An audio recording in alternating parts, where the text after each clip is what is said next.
Hi guys, this is Connie, back for more Connie Reads NightJohn. It's Friday. Thanks for, if you follow all of my videos, watching the randomness of me ranting about my Pokemon Go story time. And I believe we are, oh no, why can't I remember where we are? Didn't we just do number 5? Number 5, this is chapter 4. We're on number 5. I'm kind of in a hurry and I want to make sure that I get what I need to get done. So we read that chapter and I didn't put a bookmark in the place. All right. 5. Come more hard times. A week goes by, then another week. It's the time of year for planting, and the field hands have to work until they drop.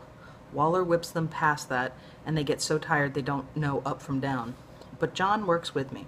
Not each night, because he's too tired.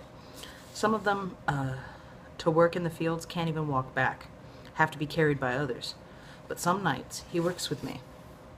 I learn a whole family of letters, all the fingers on one hand, 2 on the other. A, B, C, D, E, F, and G. He makes me to write them in the dirt and shows me how to make more than one of them and make a word. How the word is to be looking and how the word is to be sounding. Make it slow, make the sound each time. First the letter, then the sound. Then make it to meet the sound from the next letter. Write B, say it, then A, and say it, then G. Bag. And I make the word. First word. Bag. I make the word. I couldn't believe it. I came to make the word. Don't matter what the word is, what it means, just to make the word, the first word. That's what caused the trouble, me and that first word. I was so excited to be making a word, I went everywhere and made the word. I took a stick and rubbed a point on it against a stone, and round in the back of the quarters, I made the word in the dirt. Wrote bag. Then said it, bag. I rubbed it out with my heel and wrote it in a new place. Bag. Wrote it all over. Bag, bag, bag. Each time I rubbed it out and moved to a new place, and I was just looking at it. Last time I wrote it, wondering if I could use other letters to make other words, thinking how to make another word when I hear the bull voice of Waller. What are you doing? A big hand grabbed the back of my shirt dress and dragged me up off my feet so I'd be hanging there. Tell me what you're doing. Tell me what you're doing. He was ugly. Pale, white, maggot ugly. And I could smell his ugliness on him. White ugly. Stink of bad sweat and whiskey and smoke and fat food. I didn't say nothing. He shook me like a dog shaking a rat. I felt my eyes go to wobbling and I just about messed. Still, I didn't say a word. What are you scribbling in the dirt? I thought, I'll lie. Nothing. Something I saw on an old feed sack. I didn't know it was wrong to make it in the dirt. It looks like writing to me. Holds me up. Closer. Stink of his breath in my face. White stink. Pig stink. Don't know nothing about writing. He hit me then, beholding me with both hands, one on each shoulder so I'm facing him. And he quick drops one hand and hits me with his fist alongside the head as I fall. I saw lights, exploding colors. Don't lie to me. You tell me the truth of it and I'll let you off. Where did you learn to write? I don't know nothing about writing, I said again. I had dropped all the way down and I was sitting in the dirt looking up at him, but it put me in a bad place, near his feet. Big boots. Black boots, but wrong kind of black. Bad black. Not good black like John, Mammy, me. My mind rolled around like a sick dog. He kicked me in the stomach. God damn you, don't you lie to me. I'll tie you to the spring house and get the truth out of you. Don't know nothing about riding. He kicked me again, but he missed. First time, I had grabbed my stomach, rolled away, and on the second kick, I ran to get away. Ran to the only place I knew. Ran to the quarters. Ran to Mammy. She'd be in the corner, changing the grease and rag on Alice's back. And I ran to her dress and hid my head in the folds. What? She held my arm. What are you doing? Hiding from him. Who? Waller. But Waller, he owned it all. Wasn't no safe place. He owned all the land, owned the quarters, owned Mammy. He came into the quarters, then saw me, and took me by the arm. He held me, but he looked at Mammy. "Who's teaching her to read?" "Sir?" Mammy gave him the big-eyed look. Looked like she didn't know nothing since she be born. Waller, he stood, looking at her, breathing. Breath cut in, cut out like a saw cutting wood. I thought of the word. Making the word. Bag. How making the word can cause all this, and I hated myself. "All right," Waller said, "if that's the way you want it." And he grabbed. Not me. I made the word. But he didn't grab me. He grabbed Mammy by the wrist and dragged her out of the quarters across the dirt to the spring house and shackled her in the chain and bracelets on the wall. Then he left her there, hanging, and went to the house. I had followed him across the spring house. When he was gone, I went up to Mammy. "He's going to whip you," I said. I was crying. She sighed, soft sound, and she looked up at the sun and the trees by the white house. "Birds sure do sing nice, don't they? They make the prettiest sound." "It's all my doings. I pulled at the chains, but they don't give. I be making the word, and I forgot where I was, and he saw me, and now he's going to whip you." Her eyes came on me then. I was crying, but she wasn't. Her eyes came on me, and they were sharp, and her mouth was tight. He would have whipped me anyway some day. Some other reason would have come along. He loves to use the whip. "John," I thought of him. "John will stop him." She shook her head. "He can't. No matter what he says, it won't stop Waller from whipping me. Now you go along and bring me some water when they ain't watching. He won't whip me until close on dark, when everybody's back from the field to watch. The sun is hot, and I'll be getting a big thirst. Don't I get some water?"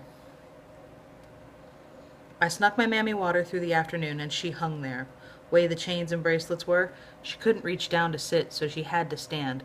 But standing through the day, that way, without moving, is hard. After it passed some long time, her legs didn't do so good, and she sagged. And come late in the day, she was most hanging on the chains. Her arms were up, and she was having to hurt. I stood and watched for a spell, and cried some, but she stopped me. "You take care of the young ones. Go now. They'll be dirty and stinking if you don't change the rags on 'em. You run along. I'll be fine." Took forever, waiting on the day. Mammy hanging that way. I thought once of running to the fields to tell John. Wouldn't do no good. Driver work in the fields. He see me coming there, just put me to work. They say if you can walk to the fields, you can work. So I'd be working, and not here. And John couldn't do nothing anyway. They just keep him there no matter what I say. So, nothing. Waller, he keep his white maggot own self in the house all day long. Didn't come out but once to see me standing by Mammy. The sun works across the sky, cooking her. I brought her water again and a piece of cornbread I'd been saving since morning food, but she shook her head. "I'll just throw it up when he comes to whipping me. You go now. Get the rags ready for my back and the salt." "I can't." "Yes, you can. Go do it." Finally it came on to be dark, and the hands come from the field. Part of the afternoon I had the young ones to make a trough of cold food so they had enough to eat. They had to walk past the spring house, and they saw Mammy, but there wasn't nothing they could do. I went up to John and told him what had happened. "Damn!" He shook his head. "I should have warned you about making words." "I knew. I was just excited to be making my first word. I got to writing it in the dirt, and he caught me. Waller caught me. He's going to whip her. Mammy, going to whip her into rags." John didn't say anything. He looked to where Mammy hung on the spring house. His eyes were flat. Bastard.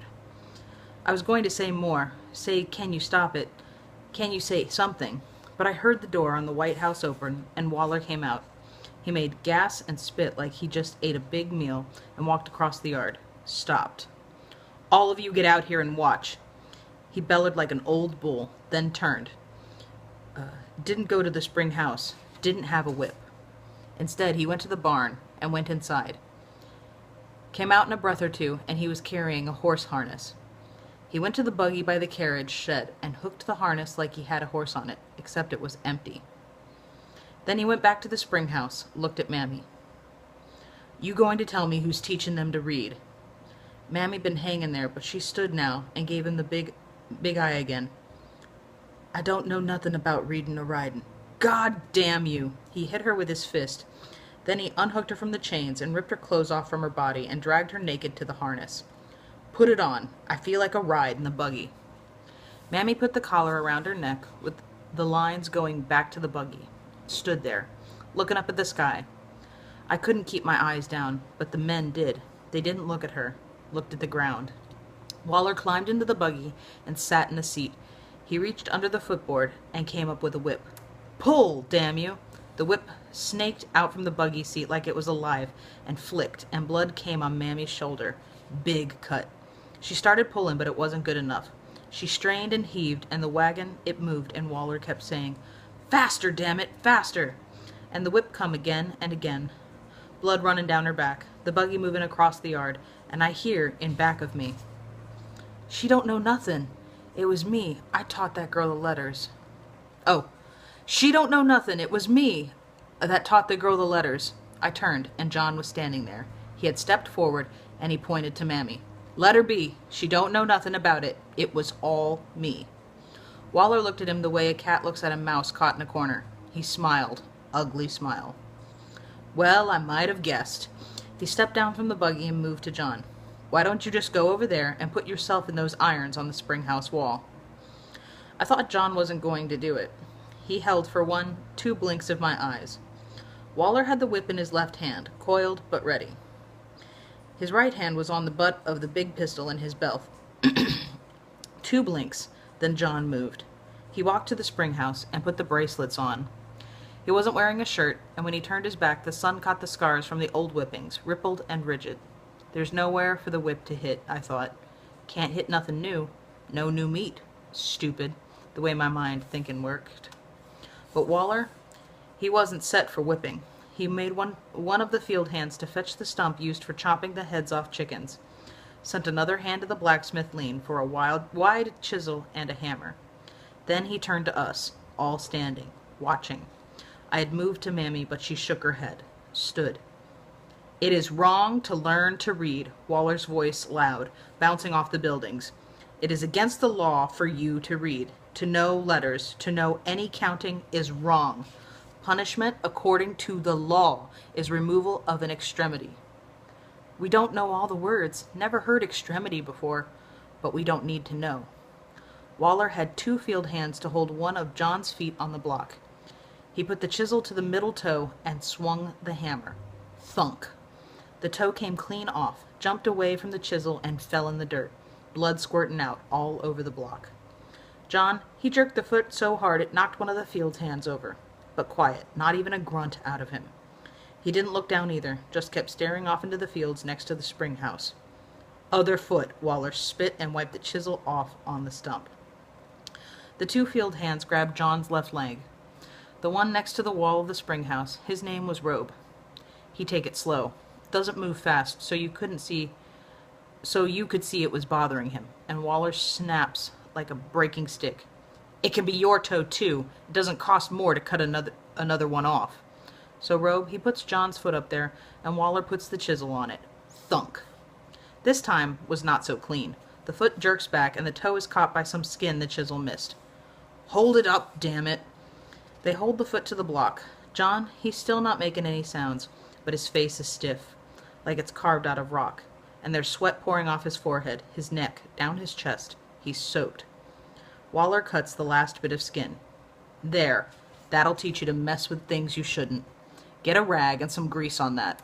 He walked back to the White House without looking back, and as soon as he was away from us, he went to helping. Or we went to helping. The 2 hands carried John between them to the quarters, and I went to Mammy. "Fetch the salt," she told me. "Get it in these cuts, and 'fore I pass out, for God's sakes, cover me with something so I ain't naked before the Lord." So I did, and she swooned some with the pain and went down, and I frotched her dress and helped her to put it on, and then helped her back to the quarters because her legs, they didn't work right from hanging and standing all day. All the time I'm thinking, be a hell. Be a good hell with fire and brimstones and devils cutting off skins' backs, like Mammy says. Be a good goddamn hell with demons eating at you, pulling your guts out. Be the worst hell there is to me. And put Waller in it. And that's chapter 5. Ooh, be careful with that and enjoy, please and thank you. And have a great weekend. This is a window into what things used to be.